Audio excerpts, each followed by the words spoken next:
E aí galera, beleza? Estamos aqui preparando o episódio final de Jujutsu Kaisen. Eu botei em trás porque, bem, não é realmente o último episódio dessa temporada, não. A temporada vai ter uma pausa de 3 semanas, então vamos ficar 3 semanas sem Jujutsu até voltar com o arco de Shibuya, que é dito por muitos o melhor arco do Jujutsu.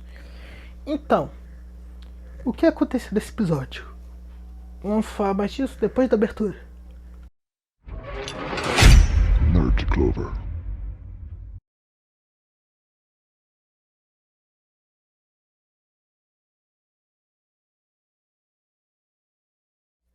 Tá bom.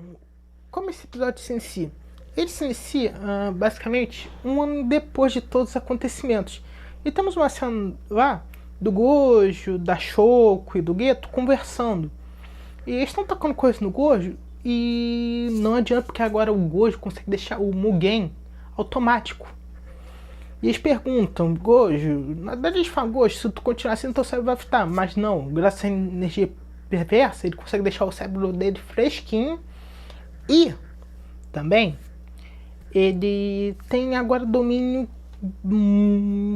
supremo, refinadíssimo das suas técnicas do Mugen, do azul e do vermelho, já que ele até conseguiu reduzir os seus aqueles sinais de mão, aqueles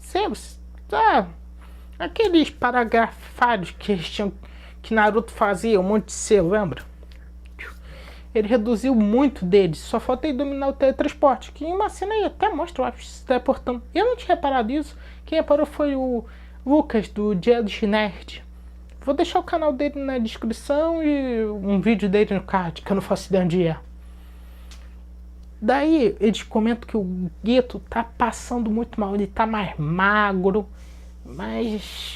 como posso dizer, mais fudido de saúde, ele tá cheio de olheira, pálido. Por que isso? Um dos motivos, bem, foi a morte da Rico, que esse foi o principal motivo, e o que aconteceu lá no Culto da Estrela, onde ele viu aqueles arrombados batendo palma, e que depois da morte dela tá tendo um aumento no caso de maldições. E com isso ele está tendo que fazer mais missões. Só que agora ele está fazendo sozinho e o Gojo também. A Shoko não está indo mais porque, bem, ela é mais uma médica do que uma guerreira. E os dois malucos, dos mais fortes, estão fazendo missões sozinhos.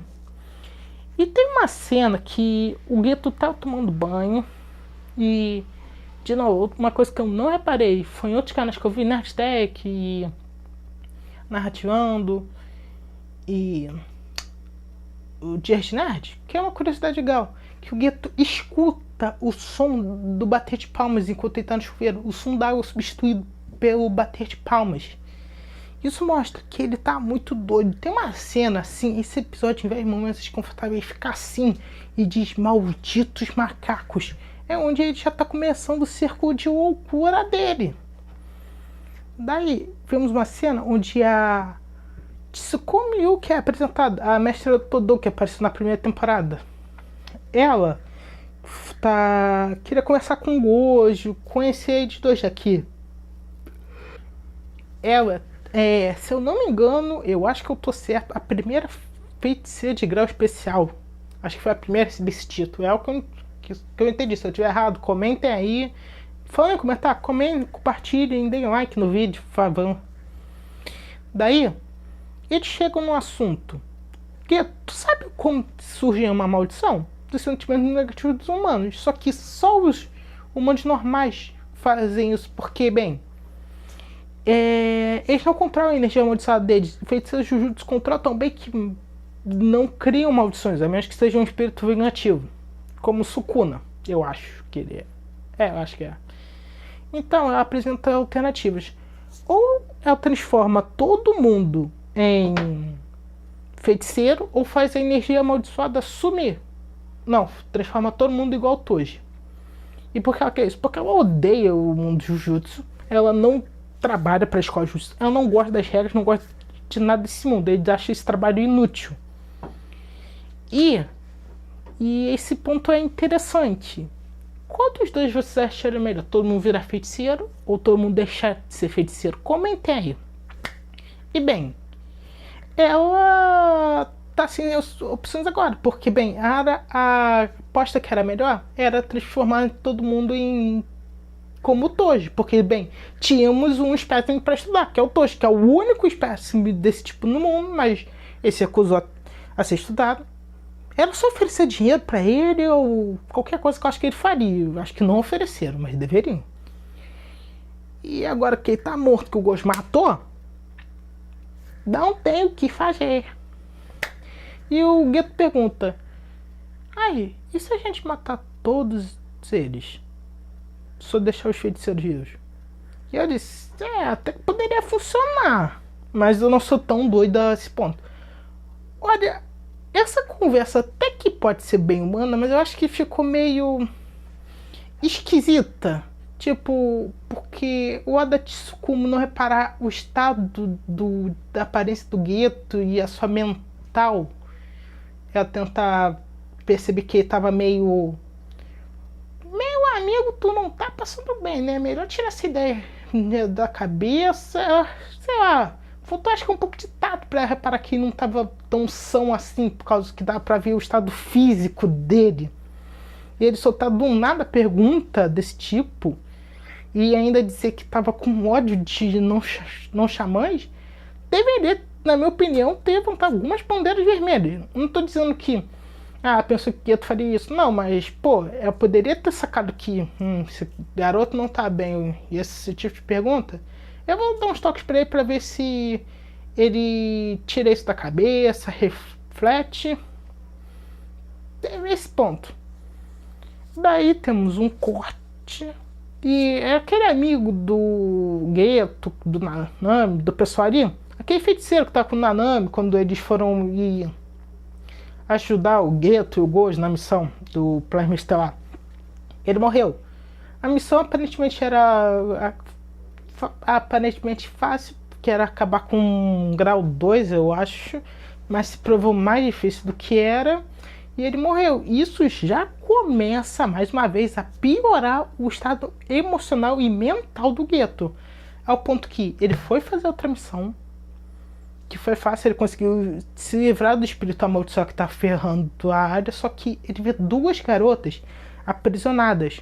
E aí viu metendo pau, xingando elas, dizendo que elas são demônios, que elas são culpadas por tudo, elas que são as causadoras. E temos uma simbologia que é feita assim, duas velas. Uma representando o desejo do Geto de proteger os normais e o desejo de expurgá-los. O de expurgá-los, a vela ainda está basicamente intacta. A chama está acesa, mas a vela ainda está grande. A outra já está no finalzinho e ela se apaga. E até tem uma lance de duas sombras, onde representam os dois lados do Geto e o lado que quer exterminar venceu. Então ele solta um monte de maldição lá e extermina todo mundo da vila. Só sobrou as garotinhas e ele. E ele joga o broche do Jujutsu fora, da escola Jujutsu, e começa a saga de matança. Daí somos passados pro Gojo, receber essa notícia. E Jinice não acredita, mas vai atrás do Gojo. Mas quem encontrei primeiro é Shoko. Eles batem um papo e a Shoko passa a localização do Geto pro Gojo e é onde eles se encontram. É aqui onde o Gojo teria a decisão de ou eu mato meu melhor amigo ou não. Ele travou e eu não posso julgar, porque se fosse jogado uma questão desse tipo pra você, tu travaria.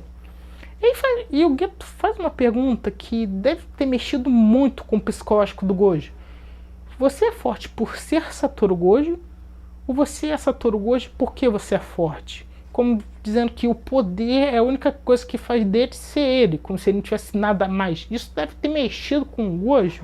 E como eu disse, ele hesitou, não conseguiu matar, o Geto fugiu. Então ele fica pensando sobre isso, reflete: eu consigo salvar alguém? Ou só sirvo para salvar alguém que já está sendo salvo por outro? Aí até pergunta isso pro Yaga. Então ele decide que vai mudar, vai reformular tudo. E o primeiro passo é, ele adota o Megumi. Ele faz a proposta do Go pro Megumi de ou você vai pro clã Zenin, mas se separa da sua irmã, porque eu acho que o clã não aceitaria a irmã dele, ou fica com a sua irmã e vira um feiticeiro Jujutsu. O Megumi decide ficar com a irmã e o Gojo vai garantir que ele possa viver bem com ela. Só que, bem, o Megumi vai virar um feiticeiro Jujutsu e o Gojo até pede: mas você vai ter que ficar forte. Ele quer alguém, ele quer que tenha pessoas do mesmo nível de força dele pra ficar ao lado dele, já que por ele ser o mais forte, ele se sente sozinho. Cara, é um pensamento interessante, né? Então, vemos o Geto agora que se tornou dono do culto da estrela. Os pais não aceitam e ele mostra: quem desobedecer, quem desrespeitar minha ordem vai morrer. E eu quero afirmar aqui: Geto, Suguru Geto, não o Sukuna, não o cara que está no mangá atual é. Nenhum dos dois é. Suguru Geto, esse do arco do passado, do filme Zero, é o melhor vilão de Jujutsu Kaisen e ninguém me convence do contrário. Podem argumentar o que quiser, mas não vão conseguir mudar minha opinião. Geto é o melhor vilão de Jujutsu. Falei mesmo. Bem, esse foi o vídeo. Espero que tenham gostado. Até mais!